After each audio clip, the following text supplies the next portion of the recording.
Well, as the new Congress gets ready for the new year, there's still plenty to digest right now, from international cyber threats to historic relations with Cuba. Here to let us know how it will affect us, we have U.S. Congressman Scott Perry with us again. How you doing? I'm well. Good morning. We're going to say happy holidays, Merry Christmas, all that stuff, because we're about to get to a lot of things here, That's right, yes. And you'll see him in a second. He has a very nice holiday tie on. As do you. Well, we're getting there. We're getting there. The cyber threats have really been amazing this week, really influencing a lot of different things, even having theaters across the country deciding to pull an actual movie. So can we do anything in response to this? Because the FBI, the latest information has been that they're tracking this back to North Korea. What should we do next? Well, I think that really the point at this time is to find out exactly who did this, where this emanated from, and then determine what our options are. This is a very thorny issue. We've been working on it for 2 years from my standpoint in Congress on the cybersecurity subcommittee.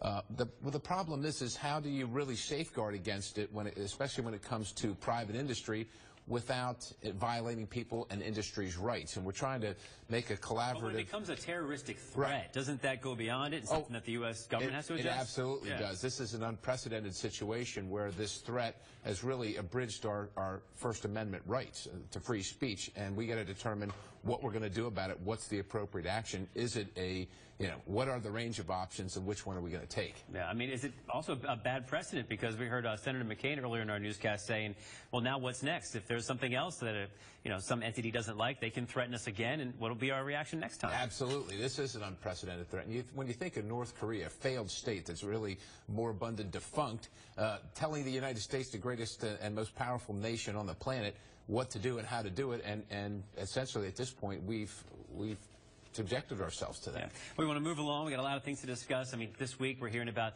Cuba. Right. Finally. I mean, some people around here are thinking, does that mean we go there now? What do you think it means for Pennsylvanians, this big change? Well, I'm not sure what it means. I think a lot of us are trying to figure it out right now. I mean, there is a 1996 law that says that these diplomatic relations can't be renewed until Cuba does certain things, which they haven't done. Cuba hasn't changed anything, and I wonder, like many Pennsylvanians do, many Americans do, what is the upside to America for this thing? I mean, we gave 3 prisoners and got one back, right. Arguably a person that should have never been in prison in the first place. Sure. And yeah, I would agree, after 50 years, they haven't really changed, but the president really didn't consult with Congress and the American people's representatives as well in this arrangement.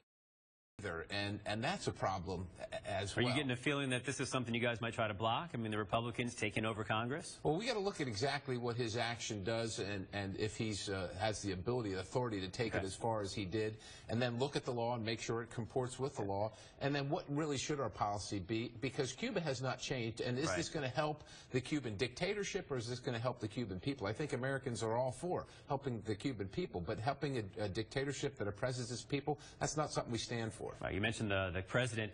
You're waiting on him, I guess, or to finish up that bill about Gettysburg. You were talking about expanding the area there. We know it's beautiful. Why was it important to add even more space there? Well, because the train station where Lincoln got off the train to deliver the Gettysburg Address is a historic place. And to preserve that for posterity, the 45 acres at Plum Run, this was all paid for by the Gettysburg Foundation, so it's a great deal where the taxpayers pay nothing, but the National Park Service gets to preserve this great place for posterity. Our last thing, you have an event today, also with Senator Toomey. Right.